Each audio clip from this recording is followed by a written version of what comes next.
খবরদার আপনার বউ যেন মাজারে না যায়। কথা কয় না? আমি এক মাজারে গেলাম, ডাবের গাছে ইট ঝুলাই রাখছে। বললাম ইট ঝুলে রাখার কারণ কি? কয় হুজুর বোঝেন না যে ইট ঝুলে রাখলে ইট যেমন ভারী হয়, যেই মহিলা নিয়ত করে ঝুলে রাখছে কয়েকদিন পর তার পেটটাও ভারী হবে। আমি তখন বললাম যে মেয়েদের বিয়ে হয় নাই এ সমস্ত মা বোন যদি ঝুলায় রাখে এর পেটও খুব ভারী হবে। কথা কয় না কে? সমাজে এরকম আছে না নাই? ভণ্ড কবিরাজ, ভণ্ড জ্যোতিষী, নানান ধরনের মানুষ বের হয়েছে। কথা বলেন ঠিক কিনা? আল্লাহ আমাদেরকে মাজার মুখী নয়, আমরা হব মসজিদ মুখী। মনে থাকবে তো ইনশাআল্লাহ? পীরের কাছে চাইবো না, চাইবো কার কাছে? হ্যাঁ, ফাইযা ফারাগাতা ফানসাব ওয়া ইলা রাব্বিকা ফারগাব, বলেন আল্লাহু আকবার। চাইতে হবে কার কাছে? চাইলে দেবেন কে? আপনি গরু ছাগল নিয়ে যান, পীর সাহেবের বয়স হয়ে গেছে, মহিলা মুরিদ দেখলেও মাথা ঠিক থাকে না, কয় মা আয় আয়। এখন মহিলা মুরিদ চিন্তা করে এত বড় আল্লাহর ওলি আমারে ডাকতেছে, যদি না যাই জাহান্নামে জায়গা হবে না। এইবার মহিলা পীর সাহেবকে চেপে ধরছে, আর পীরের বুকের ভিতরে যে এত আনন্দ পাইছে, আনন্দের ঠেলায় গান গায়, বাবা আমি তোমায় ভালোবাসি, তোমার শরণ সুমিতে বাবা, তোমার কাছে আসি গো বাবা, আমি তোমায় ভালোবাসি। যে মহিলা স্বামীকে বাদ দিয়ে পীরের ফাটা পায়ে চুমা খায়, ওই নারীর চরিত্র ঠিক নেই। আর যে মহিলাগুলো বেশি বেশি মাজারে যায়, এদের স্বামী নেই। রাগ করছে? তাহলে কোন মাজারে যাওয়া যাবে? আর মাজারগুলো এখন গাঁজা খাওয়ার নিরাপদ জায়গা। এত গাঁজা মাজারে খায়, গাঁজার কলকিতে টান মারিয়া এমন কায়দায় ধোঁয়া ছাড়ে, রাস্তায় প্রশাসনের লোকেরা দাঁড়িয়ে থেকে বলে না ওরসের রান্না চলছে। কথা কোন ঠিক কিনা? গাঁজা খায়া মোজদারি লাল বানাইছে, টর্চ লাইট মেরে মুখ কোথাও খুঁজে পাওয়া যায় না, বগলে চুল দিয়ে বেরিবারি হইলে সুন্দরবনে কি অবস্থা। কথা কোন ঠিক কিনা? এরকম সমাজে আছে না নাই? 30 বছর 20 বছর গোসল করে না, নাম দিয়েছে সাধু বাবা। ও যদি সাধু হয় তাহলে সমাজে শয়তানকে। আবার ও গোসল করার আগে ওই পানি বরকতের আশায় মুরিদেরা খায়। একটা মানুষ যদি 20 বছর 10 বছর গোসল না করে, পাঁঠা ছাগলের শরীর থেকে যেমন সেন বের হয়, ওর শরীর থেকে ওরকম পাঁঠার গন্ধ বের হবে। 3-4 দিন গোসল না করলে থাকা যায় না। আরে বলে 30 বছর গোসল করেনি। এরকম ভণ্ড আছে না? না আল্লাহ চাচা আপনি আবার ভাবেন না, এমনি ইশারা দিই আপনি চাচা আবার ভাবেন না যে ভাতিজা আমারে কই নাকি। আপনি নিয়মিত গোসল করেন। আচ্ছা ঠিক আছে, মন খারাপ করছেন? তাহলে এগুলো সাধু বাবা ভণ্ড বাবার কাছে যাওয়া যাবে? এরপরে শোনেন, ট্রাকের পিছনে সেরা স্যান্ডেল ঝুলানো রাখা। কয় কেন? কয় দুর্ঘটনা থেকে বাঁচানোর জন্য। দুর্ঘটনা থেকে বাঁচানোর মালিক কে? তাহলে ভরসা স্যান্ডেলের ওপরে না রবের ওপর? ভালো করে বুঝবেন। এরপরে বাজারে যায় বলে জমজ কলা খেলে জমজ বাচ্চা হয়। ভালো, জমজ কলা খেলে যদি জমজ বাচ্চা হয়, যেই মহিলার বাচ্চা হয় না, বাজারে সব জমজ কলা খাওয়াই দেন, তারপরে যদি আল্লাহ 2-1টা দেয়। আর জমজ কলা খেলে যদি একসাথে জমজ বাচ্চাই হয়, ভালো, 2বারে কষ্ট একবারে হলো, মাঝখানে সিজারের টাকাটা বেঁচে গেল। কত পুরুষ মানুষও তো জমজ কলা খায়, কই আজ পর্যন্ত কোনো পুরুষের বাচ্চা হলো না। হবে কেমনি? মেশিন পত্র তো আল্লাহ দেয়নি। কথা কোন ঠিক কিনা? রাগ করতেছেন নাকি? এরপরে কবিরাজের কাছে যা ভাগ্য গণনা করে, টিএ বাইকের কাছে যা ভাগ্য গণনা করে। কথা কোন নাকি? এক কবিরাজ মনে করেন ওর বউ গেছে কবিরাজের কাছে, এক স্বামীর আর কি স্ত্রী গেছে, যাওয়ার পরে বলতেছে কবিরাজ সাহেব দেখেন আমার স্বামী আমারে ভালোবাসে না। তখন ভ্যাঁস ধরে বুঝতে পারছি, বালিশের নিচে তাবিজ আছে, নারিকেল গাছের নিচে তাবিজ আছে, পুকুর ঘাটে তাবিজ আছে, তোমার স্বামী তোমারে বাদ দিয়ে আর একটা মেয়ের সাথে সম্পর্ক আছে। এইবার বাড়ি যায়, কবিরাজের কথা শুনি এমন ঝগড়া লাগা লাগছে, মনে হয় লুঙ্গি খুলে ফেলে দিবি স্বামীর। স্বামী তখন বলতেছে তোর পা ধরি, খালি কবিরাজের ঠিকানাটা দে, আল্লাহর কসম আর ঝগড়া করবো না, খালি কবিরাজের ঠিকানা দে, আমি ভালো হয়ে গেলাম। এবার কবিরাজের ঠিকানা যেই দিয়েছে, এবার এই ব্যক্তি কবিরাজের কাছে যা বলতেছে দেখেন আমার হাতটা দেখেন। এইবার কবিরাজ হাত দেখতেছে, এমন 2 মিনিট পরে এমন জোরে ঠাস করে একটা থাপ্পড় লাগা দিয়েছে। কবিরাজ বলতেছে বাবা আমি মুরব্বী মানুষ। কয় মুরব্বী, তোর তো জবাই করা উচিত।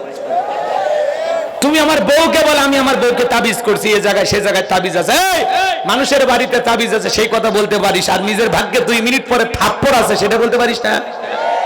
ভণ্ডামির ব্যবসা সার ভালো হয়ে যায়। কথা কোন ঠিক কিনা? আবার দেখেন না, কয় একাঙ্ক্ষিতে সব সমস্যার সমাধান। আপনি কি মামলায় হেরে যাচ্ছেন? বিদেশে যেতে পারছেন না? বিয়ে করতে ভয় পাচ্ছেন? কথা কয় না। শেষ দর্শন Ajmeri gems house, Bashundhara city complex, Liton Dewan Chishti. কথা কয় না? আরে ভাই, নায়ক নায়িকারা পর্যন্ত ইয়াদ করতেছে, আমার মাঝখানে সংসারে খুবই অশান্তি, লিটন ভাইয়ের আংটিটা পরে আমার সব ঝামেলা মিটে গেছে। আচ্ছা না না, কয় আগে সিনেমার কাজ পাইতাম না, এখন লিটন ভাইয়ের আংটি পরে সিনেমার কাজ পাইতেছি। তাহলে কোন তো এই আংটি কি আসলে আংটি না শয়তানি? একটা আংটি দিয়ে যদি ধনী গরিব হয়ে যায়, ব্যবসায় বরকত পাওয়া যায়, বিদেশে যাওয়া যায়, মামলা জেতা যায়, এক আংটিতে যদি এত কাজ হয়, তাহলে ওর 10 আঙ্গুলে 10টা আংটি ব্যবহার করে বাংলাদেশের সেরা ধনী হয়ে যেত, ওর আংটি বিক্রি করা লাগতো না। এগুলো বিশ্বাস করা যাবে না। কথা কয় না? এরপরে আরো কত কথা আছে, অত কথা বলবো না। কয় শনিবার মঙ্গলবার বিয়ে করা হয় না, আছে না নাই? এরপরে মাগরিবের পরে মানে সন্ধ্যা হয়ে গেলে যে শ্রমিক কাজ করেছে এর টাকা দেওয়া যায় না। কেন? যদি বড় লোক ওই শ্রমিককে রাত্রিবেলা টাকা দেয়, বড় লোক নাকি ফকির হয়ে যাবে। কথা কন নাকি? এরপরে হাত চুলকালে নাকি টাকা আসে, এরকম ধারণা আছে না নয়? একজনকে বাঁধেন, বাঁধে 3 দিন হাত দুটো খুলে রেখে খালি চুলকে চামড়া উঠে যাবে, তা টাকা পাবে না। কয় 5 চুলকেলে বেড়াইতে যাবে, চুল আশ্রি থেকে চিরুনি যদি পড়ে যায়, কয় মেহমান আসবে, যা পাগলি যা রান্না শুরু কর। কথা কন না কে? এরকম ধারণা সমাজে আছে না নাই? বাজান গো, কয়টা কথা বলবো, বলতে গেলে অনেক সময়টা চলে যাবে। ছোট্ট বাচ্চারা কপালে কালো টিপ দেয়, পায়ে কালো টিপ দেয়, কেন? কয় বদ নজর থেকে বাঁচার জন্য। আপনারাই বলেন তো বাজার, তকদিরের ভালো মন্দ সবকিছু কার হাতে? ওয়াল কদরিহি শাররিহি মিনাল্লাহি তাআলা ওয়াল বাসি বাদাল মাউত। কথা বলেন ঠিক কিনা? তকদিরের ভালো মন্দ সবকিছু কার হাতে? এরপরে নতুন ছেলের বউ চা বানায় দিকে চায়ের কাপটা পরে ভেঙে গেছে, কয় অলক্ষণে বউ আসছে, প্রথম দিনে সংসারে জিনিস ভাঙতেছে, অলক্ষণে কুলক্ষণে বলে কোনো কিছু নাই, এটা শাশুড়ির হাত থেকে ঘটতে পারতো। একটা চায়ের কাপ ভাঙার কারণে মানুষের কপাল ভালো মন্দ হতে পারে না, এগুলো ধারণা করা শিরক। পরিষ্কার কিছু কথা কি আপনারা বুঝেছেন নাকি আরো বলবো? লম্বা হবে, লম্বা করবো না। বাজান গো আমার, মুসলমান হিসাবে আপনাকে অনেক বিষয় জানা লাগবে। তাহলে মুসলমান শিরক থেকে বাঁচার দরকার আছে না নাই? জোরে বলেন, দরকার আছে না নাই? এরপরে বাংলাদেশে একটা হাইব্রিড স্লোগান আছে, কয় ধর্ম যার, যার উৎসব সবার, আছে না নাই? এই স্লোগান মুসলমান দিতে পারে না, ধর্ম যার উৎসব তার। হিন্দুদের উৎসব হিন্দুদের কাছে, বৌদ্ধদের হিসাব বৌদ্ধদের কাছে, মুসলমানের উৎসব মুসলমানের কাছে। কথা বলেন ঠিক কিনা? আমাদের জুমার নামাজে কি অমুসলিমেরা আসে? জোরে কম। ঈদের নামাজে আসে, মারা গেলে জানাজার নামাজে আসে, কুরবানির ঈদে এসে কি গরু ছাগল কেটে সহযোগিতা করে। আমাদের মুসলমানদের ধর্মীয় কোন ইবাদত উৎসবে অমুসলিমদের পাওয়া যায় না। আর আমরা মুসলমান এতটাই নির্লজ্জ বেহায়া, যখন পূজার মেলা আসে গান গায়ের বলে মেলাই যায় রে, মেলাই যায় রে। মুসলমান মুখে দাঁড়িয়ে আছে, মাথায় টুপি আছে, বউকে বোরকা পরাইয়া বউ বাচ্চা নিয়ে মেলায় যায়। মুসলমানের জন্য ওদের মেলায় যাওয়া জায়েজ না হারাম? হুজুর যদি বলে বাবা খবরদার, অমুসলিমদের কোন উৎসবে মুসলমান যেতে পারে না, ধর্ম যার উৎসব তার, তাদের ধর্মের উৎসব তাদের কাছে, এখানে মুসলমান যাওয়ার কোন, শুধু যাবে কারা? নিরাপত্তার দায়িত্ব পালন করবে যারা। কারণ এখানে একটা বিষয় আছে, অমুসলিমেরা, মুসলমানেরা যে এলাকায় ক্ষমতায় থাকবে, অমুসলিমেরা কেমন থাকবে? ডিমের ভিতরে কুসুম যতটা নিরাপদ, মায়ের কোলে দুধ পান করা শিশুটা যত নিরাপদ, অমুসলিমের তার চাইতে বেশি নিরাপত্তা নিয়ে মুসলমানের দেশে বসবাস করবে। আমাদের দায়িত্ব তাদেরকে নিরাপত্তা দিয়া তাদের অধিকার নিশ্চিত করা। কথা বলেন ঠিক কিনা? তারা আনন্দে থাকবে, তাদের অধিকার আপনাকে আমাকে দিতে হবে। তাদের 12 মাসে 13 পূজা যারা, তারা যা খুশি তাই করবে। তাদের ধর্মীয় কোন নিয়ম নীতি পালন করতে আমাদের কোনো বাধা নাই। আমাদের কোনো বাধা আছে? বরং আমরা কি দেব? নিরাপত্তা দেব। কিন্তু আমরা কি করি? ঢালাও ভাবে সবাই যাই, কিন্তু যারা নিরাপত্তার দায়িত্ব পালন করবে শুধু তারাই যাবে। আর এখন যেহেতু সবই আছে, এদিকে মুসলিম আছে, অমুসলিমও আছে, তাহলে তাদেরকে আপনি ওই দায়িত্ব দেন। কথা কয় না ভাই? কষ্ট পাচ্ছেন নাকি আপনারা? এই কথাগুলো বললে অনেকে রাগ করে। আমার এলাকায় এক ছেলে কয়, হুজুর আমি পূজার মেলায় গেছিলাম, যা দেখে প্রতিমার সামনে অনেকগুলো কলা লাড়ু কয়েকটা খায় ফেলে দিচ্ছি। আছে না নাই? আবার মানুষকে বলবেন ভাই খবরদার তাদের উৎসবে আপনারা যাবেন না, তখন বলে হুজুর একদিন গেলে কি হিন্দু হয়ে গেলাম? তেরে বুঝাবে কে ভাই? কোন হুজুর বুঝাবে? কোন জিবরাইল এসে ওয়াজ করলেও এরকম ঠেটা টাইপের মানুষকে পরিবর্তন করা সম্ভব? আপনি যাবেন কেন? আপনি মুসলমান, আপনি কি আপনি যাবেন কেন? আপনার ঈদের নামাজে আসে, কোন ঈদের নামাজে আসে? জুমার নামাজে আসে, জানাজায় আসে, আপনি কেন যান? তার মানে কি ওদের চাইতে আপনার লজ্জা কম। অমুসলিমের যতটা লজ্জা আছে মুসলমানের তাই সে তো কম। আপনি বউ বাচ্চা নিয়ে মেলায় যাচ্ছেন, ফাজলামি করেন না। আল্লাহ আমাদের হেদায়েত দান করুন। এই কথাগুলো বললে আমাদের বিরুদ্ধে অনেক মানুষ গরম হয়, হুজুর এই কথা কেন বলেন? পরিষ্কার কথা, গাছ যার ফল তার, চাকরি যার বেতন তার, বউ যার হক তার। কি আপনারা মানবেন? নারিকেল গাছ যার নারিকেল সবার মানবেন? পুকুর যার মাছ সবার মানবেন? চাকরি যার বেতন সবার মানবেন? মানবেন? বউ যার হক সবার মানবেন? তো এগুলো মানবেন না, ওইটা ধর্মের ব্যাপারে কেমনি মানেন? ধর্ম যার, উৎসবতা। বৌদ্ধদের উৎসব বৌদ্ধদের কাছে, খ্রিস্টানদের বড়দিন খ্রিস্টানদের কাছে, মুসলমানের দুই ঈদের দিন মুসলমানের কাছে। ওনারা বলুক, ওপরে যারা আছে ওনারা বলুক, বলে সবার মন জয় করে, সবার সাথে তাল মিলে থাকা লাগে। ওই স্লোগান ওনাদের জন্য জায়েজ থাকলে আমাদের জন্য বলা জায়েজ নাই। কথা কি ক্লিয়ার? বাংলাদেশে 116 জন আলেমের তালিকা হলো, আপনারা জানেন না? তার মধ্যে আমি ওদম 23 নাম্বার। আমার এই বক্তব্যটাই ওনারা ভুল ধরছে, যে এই হুজুর বলে ধর্ম যার যার উৎসব সবার, এই স্লোগান দেওয়া যাবে না। আমার এই ভুলটাই ওই মানিক সাহেব ধরছে। ঘাতক দালাল নির্মূল কমিটি, শোনেননি? ঘাতক দালাল। যাই হোক, ওদিকে আর যাবো না। নামটা শুনে তো বুঝতেছেন, বিগ হাউস। ওটা চুলকে বি, সারা জীবন চুলকে, আমরা আমাদের গতিতে চলবো। জীবন যেহেতু আছে, মৃত্যু একদিন হবে। কথা বলেন ঠিক কি না? হক কথা বলা লাগবে, কথা কোন ঠিক কি না? এখন উচিত কথা যদি কই, পিঠের ওপর দিয়া যাবি মই। এ আনন্দ কিছু লোক কিনা খাবে বগুড়ার স্পেশাল দই। যত দোষ নন্দ ঘোষ, সত্যটা বললে দোষ, করলে অন্যায়ের প্রতিবাদ। নামটা হবে তোমার মৌলবাদ, নামটা হবে তোমার জঙ্গিবাদ। উচিত কথা বললে অনেকে বেজার হবে, আফসোস নাই। আজকে চোর ডাকাতের তালিকা নাই, তালিকা হয় আলেমদের। এটা দুঃখজনক না? জি। তারপরে বাংলাদেশে যে 116 জনের মধ্যে আমি যে 23 নাম্বার, আমি নিজেকে অনেক ভাগ্যবান মনে করি যে যাক ওরাও আমার ওয়াজ শোনে। ওরাও কি এই জন্য আমি খুশি হয়েছি না? না হলে এই বিষয়টা ওরা খুঁজে পাইতো কিভাবে? তার মানে আমার আলোচনা শোনা লাগছে, কথা কোন ঠিক কিনা? তাহলে জেহেন সাফ করেন, বিবেক পরিষ্কার করেন। ধর্ম যার, ঠিক আছে তো? ধর্ম যার যার, উৎসব তার তার। ধর্ম যার, উৎসব তার। এক ধর্ম উৎসব আর এক ধর্মের সাথে মিলাবেন না। ওনারা যদি আমাদের ধর্মের সাথে মানে আমাদের উৎসবে আসে, এটা আলহামদুলিল্লাহ, কিন্তু আমরা যেতে পারবো।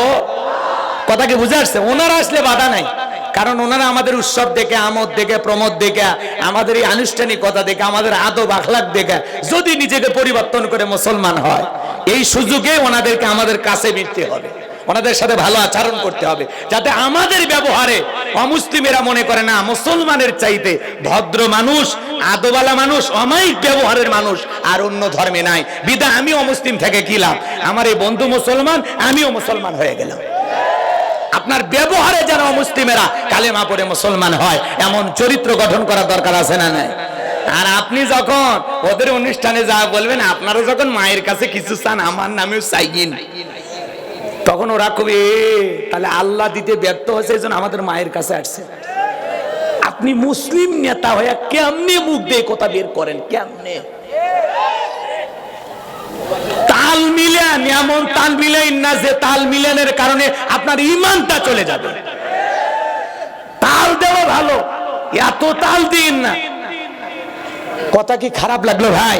আচ্ছা, আমি কি কারো নাম নিছি? কি দরকার? কি দরকার? আপনারা শুধু বুঝে নেন, আমরা চাই মিলেমিশে একটা সুন্দর সমাজে বসবাস করতে। এমন স্লোগান দেন যেটা সবার জন্য মঙ্গলজনক। কথা কন ঠিক কিনা? চলেন তাহলে স্লোগান এখন থেকে কি? ধর্ম যার যার, উৎসব তার মনে থাকবে নাকি এই স্লোগান? আমি মারা যাব, আমার কণ্ঠ থাকবে, আমার আওয়াজ থাকবে, আমার প্রতিবাদ থাকবে। কথা কোন ঠিক কিনা? সম্মানিত ভাইয়েরা আমার, এইবার চলেন ছোট্ট একটা শিরকের হাদিস বলে আমি আমার আলোচনা আরো সামনের দিকে নিয়ে যাব। অনেক কথা বলার ইচ্ছা আছে, আপনারা কি মন খারাপ করেন?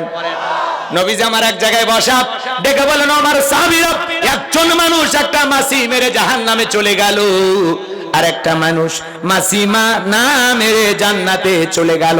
সাহাবা ইকরাম ডেকে বলেন, কাইফা ইয়া রাসূলুল্লাহ, নবী গো, এটা কিভাবে সম্ভব? একটা মানুষ কিভাবে মাছি মেরে জাহান্নামে চলে যায়, আর একজন মানুষ মাছি না মেরে কিভাবে জান্নাতে চলে যায়? আমার নবী ডেকে বলেন, শোনো আমার সাহাবীরা, একটা জালেম বাদশা ছিল, রাস্তার মোড়ে মোড়ে মূর্তি বানায় রাখতো। ওই জালেম বাদশার নিয়ম হলো, ওই রাস্তাতে যত মানুষ হেঁটে যাবে প্রতিমার নামে কিছু না কিছু দিয়ে যাওয়া লাগবে। কিন্তু ভালো করে বোঝার চেষ্টা করবেন, ওই বাদশার নিয়ম অনুযায়ী প্রত্যেকটা প্রতিমার পাশে মানুষ দাঁড়ায় পাহারা দিত, যা বাদশার লোকেরা পাহারা দিত। একজন ইমানদার ওই দিক দিয়ে হেঁটে যায়, জালেম বাদশার লোকেরা ডেকে বলে, প্রতিমার নামে কিছু দিয়ে যাও। ইমানদার ডেকে বলে, ভাই প্রতিমার নামে দেওয়ার মতো আমার কাছে কোনো কিছুই নাই। এইবার বাদশার লোকেরা ডেকে বলে, যেহেতু দেওয়ার মতো কিছুই নাই, ওই প্রতিমার নাকের ডোকা একটা মাছি পড়ে আছে, ওখান থেকে একটা প্রতিমার নামে মাছি মেরে নিরাপদে তুমি চলে যাও। লোকটা চিন্তা করলে, একটা মাছি মেরলে কি এমন অপরাধ হবে? ইমানদার আল্লাহর বান্দা এবার একটা মাছি মেরে নিরাপদে চলে গেল। কয়েকদিন পর আরেকজন ইমানদার ওই পথে হেঁটে যায়, জালেম বাদশার লোকেরা ডেকে বলে, এই প্রতিমার নামে কিছু দিয়ে যাও। ইমানদার ডেকে বলে, আমি একজন মুসলমান, প্রতিমার নামে কোনো কিছু দেওয়া আমার জন্য শিরিক, আমি কিছু দিতে পারবো না। জালেম বাদশার লোকেরা ডেকে বলে, শোনো, ওই প্রতিমার নামে কিছু দিয়ে যাও, না হলে বাদশার নিয়ম অনুযায়ী দেহ থেকে কাল্লাটা ফেলাইয়া দিব। ইমানদার ডেকে বলে, আমার পক্ষে প্রতিমার নামে কোনো কিছু দেওয়া সম্ভব নয়, কাল্লা দিতে রাজি, আল্লাহ দিতে রাজি নাই। আল্লাহু আকবার। এইবার বাদশার লোকেরা ডেকে বলে, শোনো, খামাকা ঝামেলা করে লাভ নাই। কয়েকদিন আগে তোমার মতো একজন ইমানদার এই পথে হেঁটে গেছে, আমরা তাকে সুযোগ দিয়েছিলাম, নাকের ডোকায় মাছি পড়েছে, একটা মাছি মেরে সে চলে যাক। সে কিন্তু আমাদের অফারটা গ্রহণ করেছিল, বিধায় আজকে একই সুযোগ তোমাকে দিলাম, প্রতিমার নামে ওই একটা মাছি মেরে তুমি নিরাপদে চলে যাও। ইমানদার ডেকে বলে, না, প্রতিমার নামে মাছি মারার মতো সামান্য শিরিক আমি করতে পারবো না। এইবার জালেম বাদশার লোকেরা ডেকে বলে, শেষবারের মতো বলতেছি, ভাই প্রতিমার নামে একটা মাছি মারবা, আর না হলে দেহ থেকে কাল্লাটা ফেলাইয়া দিব। ইমানদার ডেকে বলে, কাল্লা দিতে রাজি, আল্লাহ দিতে রাজি নাই। এইবার জালেম বাদশার লোকেরা এক কোপে দেহ থেকে কাল্লাটা ফেলাইয়া দিল। বাজান গো আমার নবী ডেকে বলেন, আমার সাহাবীরা, যে ব্যক্তি মাছি মেরে শিরক করে, মাছি মেরে প্রতিমার সাথে শিরিক করে নিজেকে জাহান্নামে নিয়ে গেল, আর একজন ব্যক্তি মাছি না মেরে জালেমদের তরবারির কাছে কাল্লা দিয়ে গেল, এই ব্যক্তি মাছি মারার মতো সামান্য শিরিক না করে তার কাল্লা দিয়া রক্তের সাগরে ভাসতে ভাসতে আল্লাহর জান্নাতে পৌঁছে গেল। তাহলে মাছি মারার মতো সামান্য শিরিকও করা যাবে। শিরিকের সর্বশেষ একটা উদাহরণ দিয়ে আমি আলোচনা সামনের দিকে নিয়ে যাব। কষ্ট হচ্ছে আপনাদের?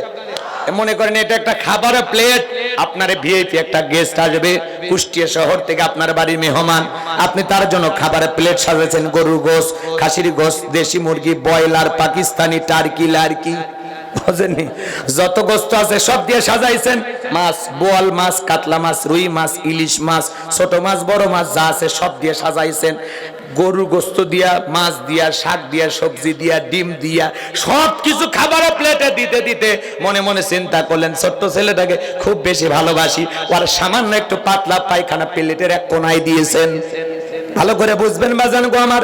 এইবার গেস্টের সামনে, মেহমানের সামনে খাবারের পরিস্থিতি, এটা কি গরু, এটা খাসি, এটা মহিষ, কথা কয় না, এটা ভেড়া, এটা হরিণের গোশত, নানান ধরনের গোশত আইটেম সাজানো আছে, এটা বল মাছ, এইটা কি? তখন বলতেছে, ভাই খাবারের প্লেটে সবই দিলাম, ছোট্ট ছেলেটাকে খুব বেশি ভালোবাসি, ওরা সামান্য একটু পাতলা পায়খানা আপনার প্লেটের কোনায় দিয়েছি, আপনি একটু খেয়ে নেন। বলেন তো, দুনিয়ার কোন গেস্ট, কোন মেহমান প্লেটে যতই দামি খাবার থাক, ওই সামান্য পায়খানা থাকার কারণে খাবার দাগি খাবে, পিটাইলেও খাবে, টাকা দিলেও খাবে। তাহলে কি বুঝলেন? এটা হাসির জন্য না। শোনেন, সামান্য পাতলা পায়খানা থাকার কারণে ওই প্লেটের যত দামি খাবার থাক, দুনিয়ার কোন গেস্ট কোন মেহমান ওই খাবার যেমন খাবে না। আপনার আমল নামার একটা প্লেট আছে, ওই প্লেটে নামাজ আছে, রোজা আছে, ওয়াজ আছে, যাকাত আছে, সব আমল দিয়া ভরা। সামান্য প্লেটের এক কোণা শিরিক মিশ্রিত আছে, ওই শিরিক মিশ্রিত কোন আমল কোন ইবাদত আল্লাহর দরবারে কবুল হবে না। শিরিক মিশ্রিত কোন ইবাদত কোন আমল আল্লাহর দরবারে কবুল হবে না। আপনার আমল নামায় সামান্য যদি শিরিক মিশ্রিত থাকে, ওই শিরিকের কারণে আপনার সব আমল বরবাদ হয়ে যাবে। কথা বলেন ঠিক কিনা? উদাহরণ কি বুঝছেন? হ্যাঁ, সামনের দিকে যায়। কষ্ট হচ্ছে আপনাদের? যদি বিরক্ত হন এই জায়গায় দোয়া করি, তাহলে আমরা শিরিক মুক্ত ঈমান আমল করব তো ইনশাআল্লাহ। তাহলে আল্লাহ বলেন, এদিক খেয়াল করেন, লোকমানে হাকিম কি বলেছেন? ইয়া বুনাইয়া লা তুশরিক বিল্লাহ, হে আমার কলিজার টুকরা সন্তান, হে আমার বৎস, আল্লাহর সাথে কখনো কাউকে শিরিক করা যাবে না। আল্লাহর সাথে কাউকে শরীক স্থাপন করা যাবে না। আল্লাহর সমকক্ষ কাউকে প্রভু হিসাবে মানা যাবে না। ইন্না শিরিকা লা যুলমুন আযীম, শিরিক হলো সবচাইতে বড় জুলুম, সবচাইতে বড় অপরাধ। শিরিক মুক্ত আমল নিজেও করব, পরিবারের সন্তানদেরকেও করতে বলবো। কারা কারা? দুই হাত তুলে আল্লাহকে একবার দেখান। আল্লাহ আমাদের সবাইকে শিরিক মুক্ত ঈমান আমল দান করুন। জোরে বলেন আমিন। আরো জোরে বলুন আমিন। আমার ভাইয়েরা, লুকমান হাকিম যখন আল্লাহর সাথে তার সন্তানদেরকে পরিচয় করা দিলেন, আমার আল্লাহ এত খুশি হয়ে গেলেন। আমার আল্লাহ তখন ডেকে বলে, লোকমান তুমি তোমার সন্তানকে আমার সাথে পরিচয় করা দিলা, তেমনি ভাবে আমি আল্লাহ খুশি হয়ে তোমার সন্তানদের তোমার সাথে পরিচয় করায় দেই। আমার আল্লাহ তখন বলেন, ওয়াসাইনাল ইনসানা বিওয়ালিদাইহি হামালাতুহু উম্মুহু ওয়াহানান আলা ওয়াহানি ওয়া ফিসালুহু ফি আমাইনি আনিশকুর লি ওয়া লিওয়ালিদাইক ইলাইয়াল মাসির।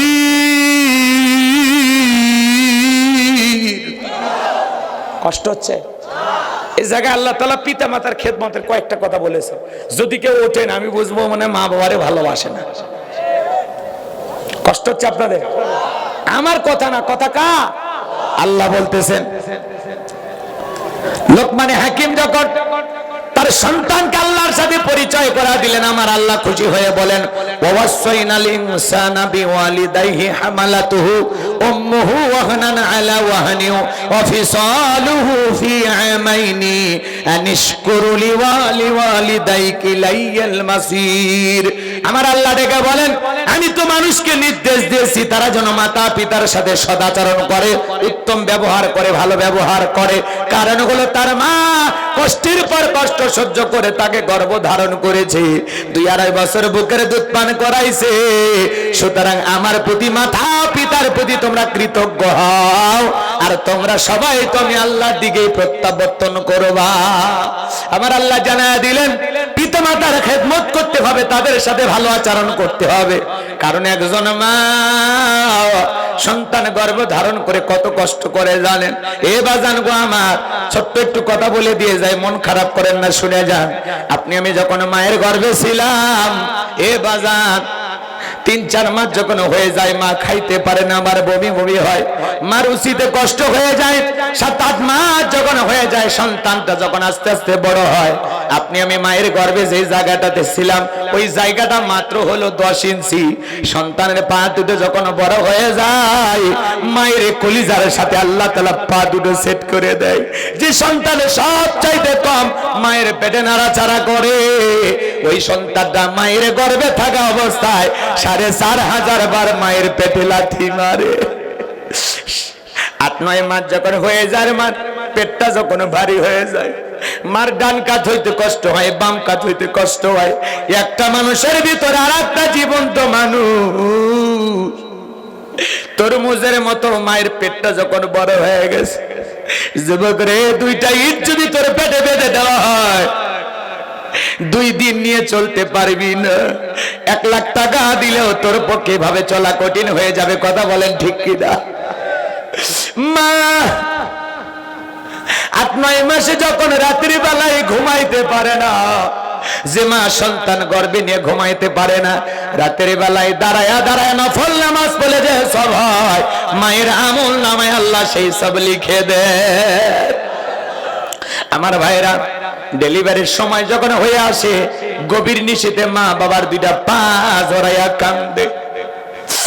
মায়ের চোখের পানি যখন বাবার পাকে স্পর্শ করেছে, বাবা ঘুম থেকে উঠে ডেকে বলে, বিবি রে, এত রাতের বেলা না ঘুমায় কেন কান্না করে, কি হয়েছে তোমার? মা ডেকে বলে, স্বামী, কত মহিলা সন্তান জন্ম দিতে মারা যায়, আমার বড় ভয় করে, জীবনের প্রথম সন্তান জন্ম দিতে বাবার বাড়িতে যাচ্ছি, আমি যদি মারা যাই গো স্বামী, আমারে তুমি মাফ করে দিও। ওই স্বামী, এই নাও সংসারের চাবি বুঝাইয়া দিলাম, দীর্ঘদিন আপনার সংসার করলাম, ভুল বেয়াদবি মাফ করে দিবেন। এই কথা বলে মা দাইমার ঘরে চলে যায়। প্রসবের যাতনায় দাঁত মুখ কামড়ায়। একটা সন্তান জন্ম দিতে গিয়ে একটা মায়ের কত যে কষ্ট হয়, প্রসবের যাতনা ব্যথা, কি যে কষ্ট, কি যে কষ্ট, দুনিয়ার মা সারা এই ব্যথাকে অনুভব করতে পারবে না। নবীর এক সাহাবী মাকে কাঁধে করে নিয়ে হজ করাইতেছে, খানায় কাবা তওয়াফ করাইতেছে। আমার নবী ডেকে বলে, সাহাবী কাঁধে কে? বলে, হুজুর আমার মা। আমার নবী ডেকে বলে, সাহাবী, বড় ভালো কাজ করতেছো। আমি দুনিয়াতে আমার মায়ের আদর পাইলাম না, মাকে আদর করার, খেদমত করার সুযোগ পাইলাম না, জন্মের আগে বাবাকে হারিয়েছি। ও সাহাবী, তোমার খেদমত করা দৃশ্য দেখে বড় ভালো লাগতেছে, খবরদার মায়ের সাথে কোনোদিন বেয়াদবি করো না। সাহাবী ডেকে বলেন, হুজুর, আমি যে আমার মাকে কাঁধে করে হজ করাইলাম, আমি কি আমার মায়ের হক আদায় করতে পেরেছি? বিশ্ব নবী ডেকে বলে, সাহাবী, আল্লাহ যদি কিয়ামত পর্যন্ত তোমাকে হায়াত দেয়, আর তুমি যদি তোমার মাকে কাঁধে করে এমনি ভাবে হজ করাও, তোমার মা তোমাকে জন্ম দেওয়ার সময় প্রসবের যাতনায়, ডেলিভারির ব্যথায় উ আ শব্দ করেছিল, ওই একটা উ আ শব্দের হক দুনিয়ার কোন সন্তান আদায় করতে পারবে না। এজন্য বিশ্ব নবী বলেছেন, হুমা জান্নাতুকা ওয়া নারুকা, তোমার পিতামাতায় তোমার বেহেশত, তোমার পিতামাতায় তোমার দোজখ। যুবক রে, সেই মা বাবার মনে কষ্ট দেওয়া যাবে না। প্রসবের কি যে যাতনা, কি যে ব্যথা, দুনিয়ার মা ছাড়া কেউ বুঝবে না। কথা বলে ঠিক কিনা? প্রসবের কি ব্যথা মা জানে সে কথা, মরিয়াও যেন মায়ের মরণ হইল না। মায়ের দেখিয়া সন্তানের দায়, ওয়াকালে মা প্রাণ হারাই, কেন সে মায়ের ভক্তি করো না, এমন দরদি ভাবে কেউ হবে না আমার মা গো মা। কথা বলে ঠিক? কষ্ট হচ্ছে আপনাদের? বিরক্ত হয়েছেন আমার কথা? আমার ভাইরা গভীর মনোযোগ দিয়ে শুনবেন। মা প্রসবের বেদনায়, যন্ত্রণায় এত কান্না করেন, এত কান্না করেন, এত কষ্ট পান। সন্তান ডেলিভারির সময় ছোট্ট বালতি দিয়ে এক বালতির মতো মা রক্ত জমিনে ঢেলে ফেলে দেয়। কত মা জ্ঞান হারায় ফেলে। কিছুক্ষণ পরে মা যখন হুঁশ ফিরে পায়, ডেকে বলে, কই আমার সোনা মানিক, আমার কোলে দাও। মা সন্তানকে কোলে নিয়ে গালে মুখে চুমা খায়, আর বলে, বাঁচা ধন, বেঁচে থাক, আল্লাহ তোরে বড় মানুষ বানাক। যে মা নিজে না খাইয়া তোমার আমার মুখে খাবার তুলে দিল রে যুবক, সেই মা বাবার সাথে কোনো বেয়াদবি করা যাবে না। যারা পিতা মাতার সাথে বেয়াদবি করে, তাদের একটা বাস্তব ঘটনা 2 মিনিটে বলে দেয়, কষ্ট হবে আপনাদের। হবিগঞ্জের বাস্তব একটা ঘটনা বাজান গো আমার। এই ছেলেটা সরকারি চাকরি করত, দিনকাল ভালো হয়ে যায়, সুন্দরী বউ পাইছে। ছেলেটা ছিল বউ পাগল। এরকম বউ পাগল ছেলে নাই। বউ যদি বলে দাঁড়িয়ে পেশাব করে, ও তাই করে। এরকম বউ পাগল মানে বউ পাগল, বোঝেন তো? বউ যা বলে তাই করে। এরকম একটা বউ পাগল ছেলে চাকরি থেকে বাড়িতে এসেছে ছুটিতে। প্রিয়তমা স্ত্রী ডেকে বলে, স্বামী, তোমার মা সারা রাত গ্যাঙ্গায় চিল্লা চিল্লি করে, তোমার মায়ের কারণে রাতের ঘুম আমার ভালো মতো হয় না। এই ছেলেটি এতটাই বউয়ের প্রতি আসক্ত ছিল, এতটা বউ পাগল ছিল, বউকে এত বেশি ভালোবাসতো। বউয়ের ভালোবাসার প্রমাণ দেখাইতে গিয়ে মায়ের দরজায় প্রবেশ করে ডেকে বলে, বাবা মরে গেছে, তুই কেন মরিস না? নাউজুবিল্লাহ কও। বৃদ্ধ বয়সে মা বাবাকে বোঝা মনে করে, এরকম কুলাঙ্গার সন্তান আছে না নাই? একটু মনোযোগ দিয়ে শোনেন বাজান গো আমার। এই ছেলেটা ডেকে বলে, মা, তোর কারণে আমার বউ শান্তির ঘুম ঘুমাইতে পারে না। বাবা মরে গেছে বেঁচে গেছে তুই কেন মরিস না? রাগান্বিত হইয়া মাথা গরম কইরা মার পেটের ওপরে জোরে করে মারছে একটা লাথি।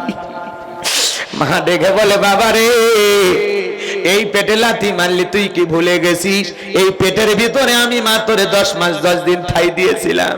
এ বাবা, ডানে পেশাব করলে বামে রেখেছিলাম, বামে পেশাব করলে ডানে রেখেছিলাম, আবার যখন ডান বাম দুই জায়গায় পেশাব করে দিয়েছিলিস আমি মা বুকটাকে বালিশ বানায়া তোরে নিয়ে ঘুমাইছিলাম রে বাবা। কিছুক্ষণ পরে পেশাব করে দিয়া আমার শাড়ি নষ্ট করে দিয়েছিস, আমার কাপড়গুলো নষ্ট করে দিয়েছিস।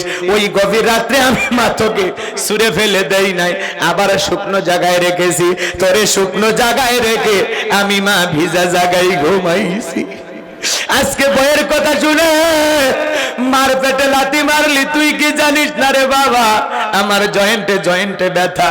একটা মা সন্তান জন্ম দিতে গিয়ে শরীরের এত ক্যালোরি ক্ষয় হয় এ বাজান, এই জন্য শেষ বয়সে মার জয়েন্টে জয়েন্টে হাড়ে হাড়ে ব্যথা হয়। মা কি এমনি কষ্ট পায়? তোমার আমার মতো মানুষগুলোকে মা যদি দুনিয়াতে মুখ না দেখাইতো, জন্ম না দিত, মায়ের শরীরের কোনো ক্ষতি হইতো না। মা তোমাকে আমাকে জন্ম দিতে গিয়ে শেষ বয়সে মায়ের এত কষ্ট এত রোগ, কথা বলেন ঠিক কিনা? কষ্ট হচ্ছে আপনাদের? আমার ভাইয়েরা গভীর মনোযোগ দিয়ে কথাগুলো শুনবেন। এইবার ছেলেটা মার বুকে লাথি মারছে, মা অনেক কথা বললো, ছেলেটা মায়ের কোনো কথা কর্ণপাত করলো না। কিছুদিন পরে মা দুঃখিনী কষ্ট পায় বুকের যন্ত্রণায় ব্যথায় মারা গেল। এইবার ছেলেটা মাকে দাফন করার পরে এই ছেলেটার দেহের ভিতরে পায়ের ভিতরে আস্তে করে একটু ঘা দেখা দিল, ছোট ছোট ফুটনির মতো ঘা। এই ঘাটা আস্তে আস্তে এক পা থেকে আর এক পা থেকে পুরো শরীরের ভিতরে, হাতে পুরো চেহারা ভিতরে ঘা দেখা দিল। ডাক্তার দেখায়, কবিরাজ দেখায়, দিন দিন ঘা বৃদ্ধি হয়। ঘা গুলো এমন অবস্থা সৃষ্টি করলো, দেহের গোস্তগুলো খসে খসে গলে গলে পচে পচে পড়তে লাগলো। দেহের ভিতরে কষ পড়ে, পানি পড়ে, ব্যথা পড়ে, পুজ হয়। দেহের গোস্তগুলো যখন খসে পড়তে লাগলো, ডাক্তার কবিরাজ কোনো মতেই চিকিৎসা করে যখন ভালো হয় না, সুন্দরী বউটা তখন ডেকে বলে তোমার মতো পচা অসুস্থ স্বামীর সংসার করার সময় আমার নাই। ডাক্তার এত পরীক্ষা নিরীক্ষা করলাম, চিকিৎসা করলাম, তোমার ভালো হওয়ার কোনো সম্ভাবনা নাই, তুমি থাকো তোমার মতো, আমি চললাম বাবার বাড়িতে। এখন কি আর রহিমার মতো সুন্দরী পাওয়া যাবে? 18 বছর আপনার সেবা করবে। এখনকার মা বোনদের ডিজিটাল মেজাজ, মন মানসিকতার অবস্থা এমন, 6 মাস 1 বছর যদি স্বামী অসুস্থ থাকে ওর মেজাজ দেখে কি আছে না নাই? ঔষধ 6 মাস 1 বছর অসুস্থ থাকলে স্বামীকে বলে ঔষধ খাও তো, খায় না উদ্ধার করো, মরণের রোগ আছে, মরেও না মরেও না মরেও না, ঔষধও খাওয়ায় আবার মরণের দোয়া করে, এরকম আছে না না? আইয়ুব আলাইহিস সালাম 18 বছর অসুস্থ, বিবি স্বামীকে ফেলায়া যায়নি। এখন 18 বছর, 4-5 বছর যদি অসুস্থ থাকেন, পরে সুস্থ হয়ে জ্ঞান ফিরে পেলে দেখবেন বউ আর এক জায়গায় বিয়ে করিয়া 4টে বাচ্চার মা হয়ে গেছে। এখন 18 বছর সেভাবে 3 মাস 6 মাস অসুস্থ থাকলে বউয়ের মেজাজ দেখা যায় না। এত মানুষ মরে, তুমি মরো না, এই ফাও ফাও ওষুধ গুলো খাচ্ছ, কথা কয় না? আছে না নাই? রাগ করেছেন মনে হয়?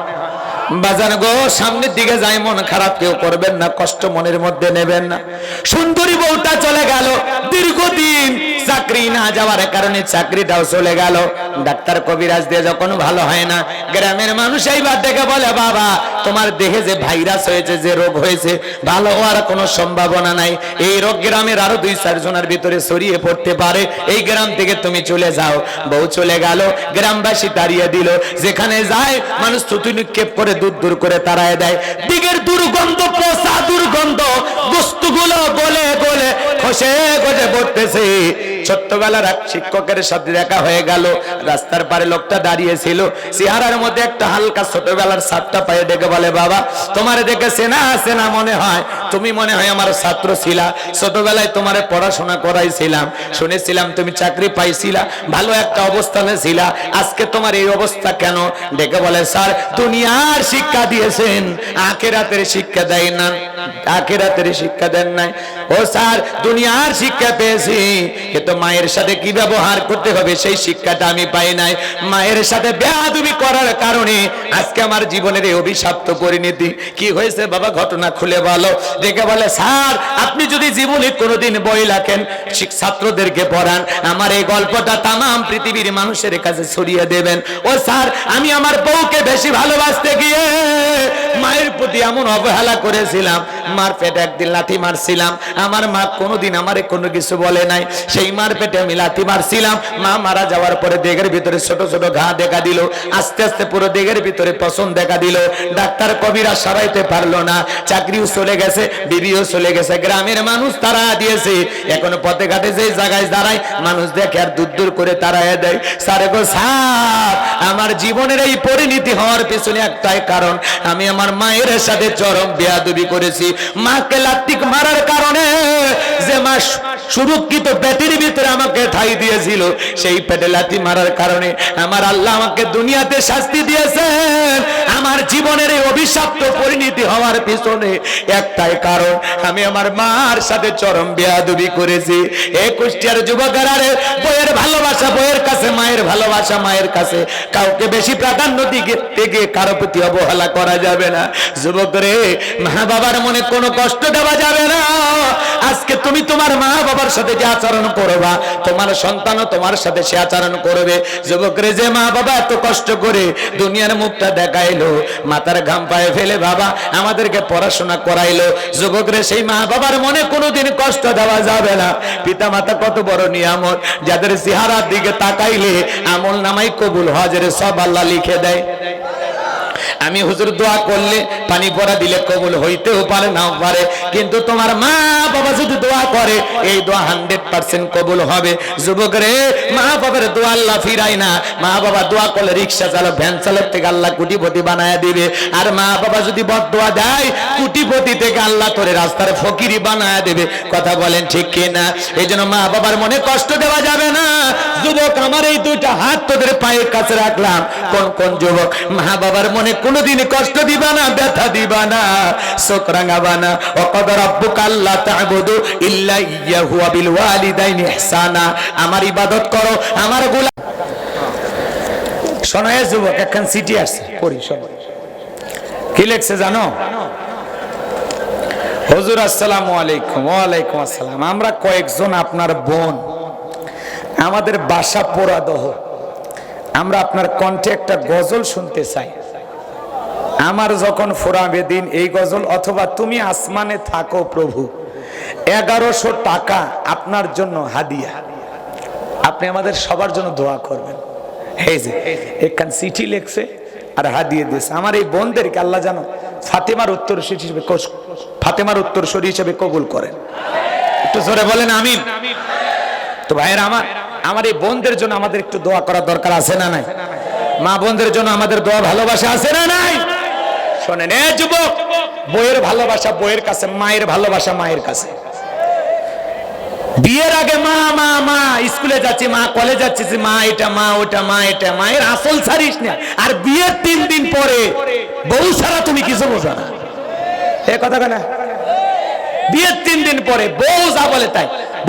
বিয়ের 3 দিন পরে পাতিল আলাদা করে, রান্না আলাদা হয়, এরকম আছে না? হ্যাঁ, বাসর ঘরে বউরে পরিষ্কার ভাবে বলবে, আর মা বাবা যতদিন বেঁচে থাকবে এক পাতিলে রান্না হবে।